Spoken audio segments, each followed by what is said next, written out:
आपकी रीत परीक्षा की तैयारी के लिए मैं आपके साथ हूँ। आइए बाल विकास के पहले टॉपिक वृद्धि एवं विकास की संकल्पना को अच्छे से समझते हैं। वृद्धि और विकास, एक संक्षिप्त परिचय।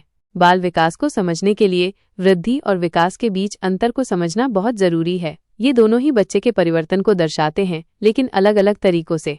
वृद्धि का मतलब है बच्चे के शरीर में होने वाले मात्रात्मक परिवर्तन। इसमें शामिल है लंबाई में बढ़ना, जैसे जैसे बच्चा बड़ा होता है उसकी लंबाई बढ़ती है। वजन बढ़ना, बच्चे के शरीर का वजन बढ़ता है। शारीरिक बनावट में बदलाव, जैसे हड्डियों का मजबूत होना, दांतों का निकलना।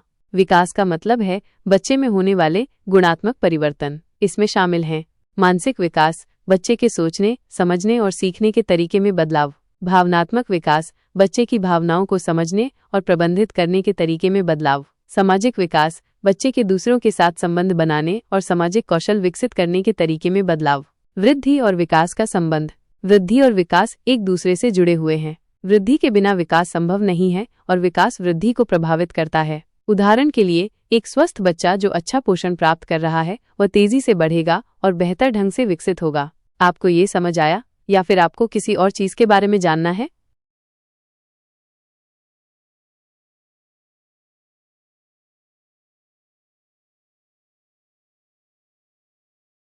वि-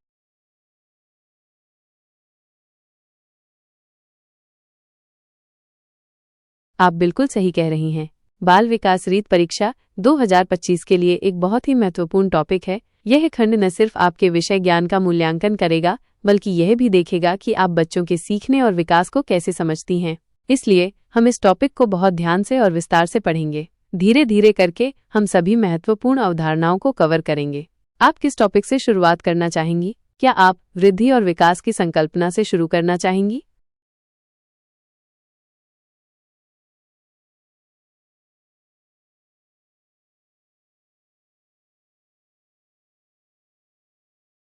आइए बाल विकास के विभिन्न आयामों को समझते हैं। ये अलग अलग क्षेत्र हैं जिनमें बच्चे का विकास होता है।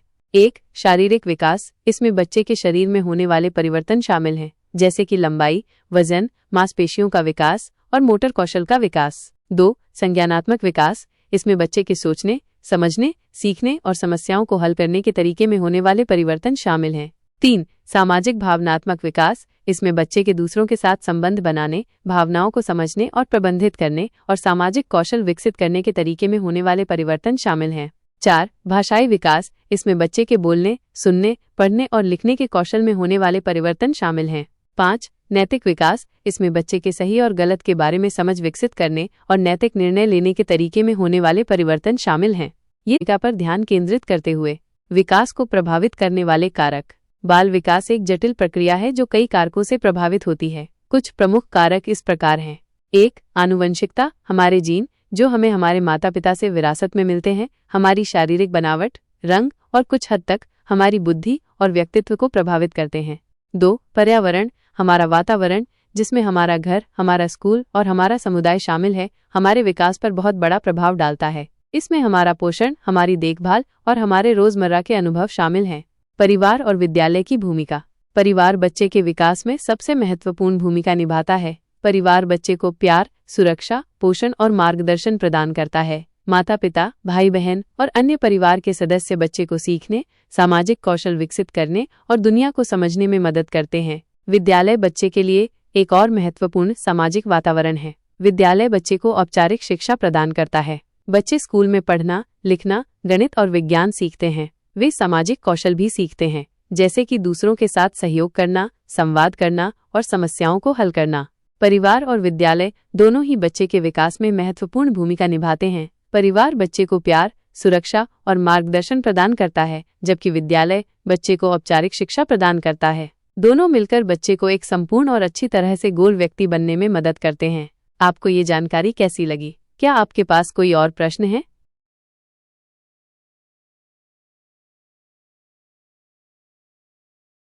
अधिगम और विकास एक अंतर संबंध। अधिगम और विकास एक दूसरे से गहराई से जुड़े हुए हैं। ये दोनों एक दूसरे को प्रभावित करते हैं और एक सतत प्रक्रिया में होते हैं।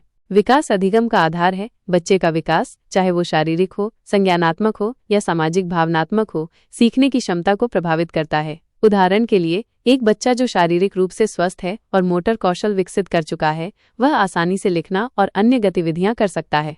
अधिगम विकास को बढ़ावा देता है। जब बच्चे सीखते हैं तो वे नए कौशल और ज्ञान प्राप्त करते हैं जो उनके विकास को आगे बढ़ाते हैं। उदाहरण के लिए, जब बच्चा पढ़ना सीखता है तो यह उसके संज्ञानात्मक विकास को बढ़ावा देता है। उदाहरण, मान लीजिए एक बच्चा चलना सीख रहा है। यह शारीरिक विकास का एक हिस्सा है। जैसे जैसे बच्चा चलना सीखता है, वह अपने आसपास की दुनिया का पता लगाने में सक्षम होता है, जो उसके संज्ञानात्मक विकास को बढ़ावा देता है। वो दूसरों के साथ बातचीत करना भी सीखता है, जो उसके सामाजिक भावनात्मक विकास को बढ़ावा देता है। संक्षेप में, विकास और अधिगम एक दूसरे के पूरक हैं। विकास अधिगम के लिए आधार तैयार करता है और अधिगम विकास को आगे बढ़ाता है। यह एक सतत प्रक्रिया है जो जीवन भर चलती रहती है। क्या आपको ये समझ आया या फिर आपको किसी और चीज के बारे में जानना है?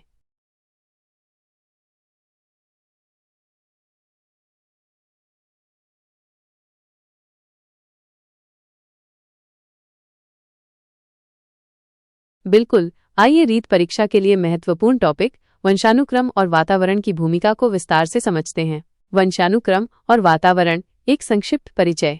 ये समझना बहुत महत्वपूर्ण है कि हमारे विकास को आकार देने में वंशानुक्रम और वातावरण दोनों की महत्वपूर्ण भूमिका होती है। ये दोनों एक दूसरे से जुड़े हुए हैं और एक साथ मिलकर काम करते हैं।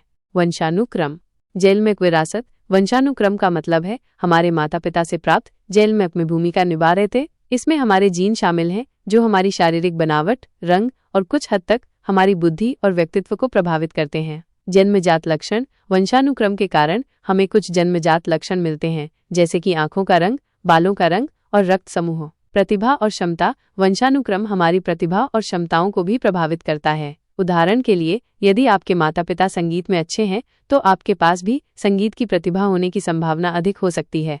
वातावरण, बाहरी प्रभाव। वातावरण का मतलब है हमारे आसपास का संसार। इसमें हमारा घर, हमारा स्कूल, हमारा समुदाय और हमारे रोजमर्रा के अनुभव शामिल हैं। पोषण और देखभाल। वातावरण हमारे पोषण, स्वास्थ्य देखभाल और सुरक्षा को प्रभावित करता है। सामाजिक सांस्कृतिक प्रभाव। वातावरण हमारे सामाजिक सांस्कृतिक अनुभवों को भी प्रभावित करता है, जैसे कि हमारी संस्कृति, हमारे धर्म और हमारे मूल्य। सीखने के अवसर। वातावरण हमें सीखने के अवसर प्रदान करता है। उदाहरण के लिए, स्कूल हमें औपचारिक शिक्षा प्रदान करता है, जबकि परिवार और समुदाय हमें अनौपचारिक सीखने के अवसर प्रदान करते हैं। वंशानुक्रम और वातावरण का अंतःक्रिया। ये ध्यान रखना महत्वपूर्ण है कि वंशानुक्रम और वातावरण एक दूसरे से जुड़े हुए हैं और एक साथ मिलकर काम करते हैं। उदाहरण के लिए, यदि किसी बच्चे के पास गणित में अच्छा करने के लिए जन्मजात प्रतिभा है, लेकिन उसे कभी भी गणित सीखने के लिए प्रोत्साहित नहीं किया जाता है, तो वह अपनी पूरी क्षमता तक नहीं पहुंच पाएगा। संक्षेप में, वंशानुक्रम और वातावरण दोनों ही हमारे विकास में महत्वपूर्ण भूमिका निभाते हैं। वंशानुक्रम हमें हमारी जन्मजात विशेषताएं देता है, जबकि वातावरण हमें उन विशेषताओं को विकसित करने और अपनी पूरी क्षमता तक पहुंचने के लिए आवश्यक अनुभव प्रदान करता है। आपको ये जानकारी कैसी लगी? क्या आपके पास कोई और प्रश्न है?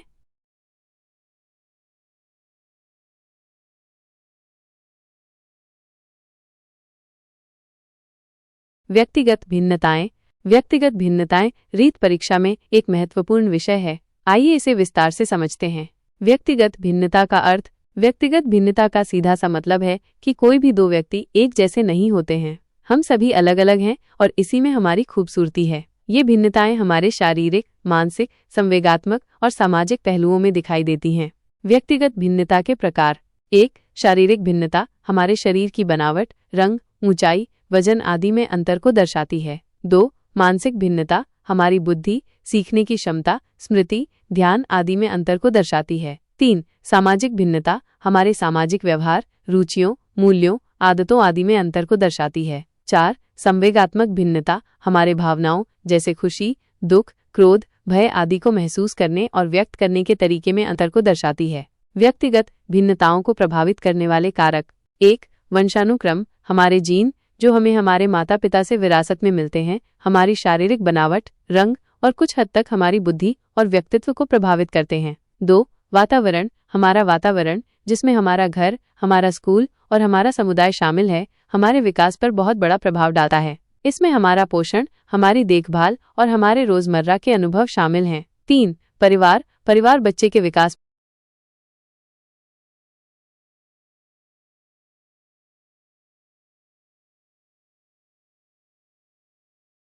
क्षमा करें, मैं आपकी बात नहीं समझ पाई। क्या आप कुछ और स्पष्ट कर सकती हैं?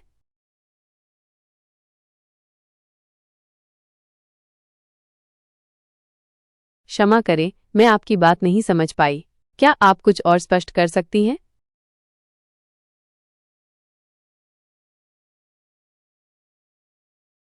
आपकी बात समझ में आ गई। मैं अपनी बोलने की स्पीड थोड़ी कम करूंगी। क्या अब आपको मेरी बात समझ में आ रही है?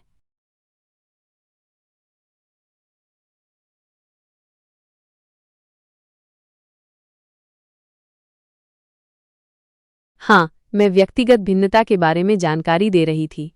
क्या आपको किसी विशेष पहलू के बारे में और जानना है, जैसे कि व्यक्तिगत भिन्नता के प्रकार, इन्हें प्रभावित करने वाले कारक या फिर शैक्षिक निहितार्थ?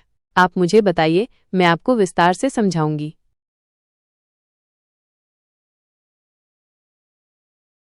आइए व्यक्तिगत भिन्नता को प्रभावित करने वाले कारकों को समझते हैं। ये कारक हैं जो हमें एक दूसरे से अलग बनाते हैं। सबसे महत्वपूर्ण कारक हैं वंशानुक्रम, हमारे जीन जो हमें हमारे माता पिता से विरासत में मिलते हैं, हमारी शारीरिक बनावट, रंग और कुछ हद तक हमारी बुद्धि और व्यक्तित्व को प्रभावित करते हैं। वातावरण, हमारा वातावरण जिसमें हमारा घर, हमारा स्कूल और हमारा समुदाय शामिल है, हमारे विकास पर बहुत बड़ा प्रभाव डालता है। इसमें हमारा पोषण, हमारी देखभाल और हमारे रोजमर्रा के अनुभव शामिल हैं। परिवार, परिवार बच्चे के विकास में सबसे महत्वपूर्ण भूमिका निभाता है। माता पिता, भाई बहन और अन्य परिवार के सदस्य बच्चे को प्यार, समर्थन और मार्गदर्शन प्रदान करते हैं। विद्यालय, विद्यालय बच्चे को सीखने और सामाजिक कौशल विकसित करने के लिए एक सुरक्षित और सहायक वातावरण प्रदान करता है। सहकर्मी समूह, बच्चे के दोस्त और सहपाठी उसके सामाजिक विकास को प्रभावित करते हैं। संस्कृति, संस्कृति बच्चे के मूल्यों, विश्वासों और व्यवहार को प्रभावित करती है। ये सभी कारक एक साथ मिलकर व्यक्तिगत विभिन्नताओं को आकार देते हैं। क्या तुम्हें इनमें से किसी कारक के बारे में और अधिक जानकारी चाहिए, या फिर तुम व्यक्तिगत विभिन्नताओं के शैक्षिक निहितार्थ के बारे में जानना चाहोगी?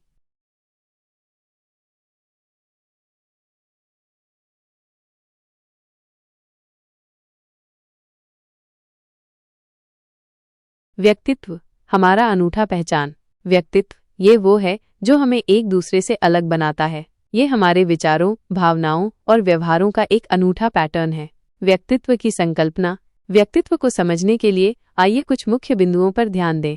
1. अद्वितीयता, हर व्यक्ति का व्यक्तित्व अनूठा होता है। कोई भी दो व्यक्ति बिल्कुल एक जैसे नहीं होते हैं। 2. स्थिरता, व्यक्तित्व समय के साथ अपेक्षाकृत स्थिर रहता है, हालांकि यह जीवन भर बदल भी सकता है। 3. समन्वय, व्यक्तित्व हमारे विभिन्न मनोवैज्ञानिक, शारीरिक और सामाजिक पहलुओं का एक समन्वित संगठन है।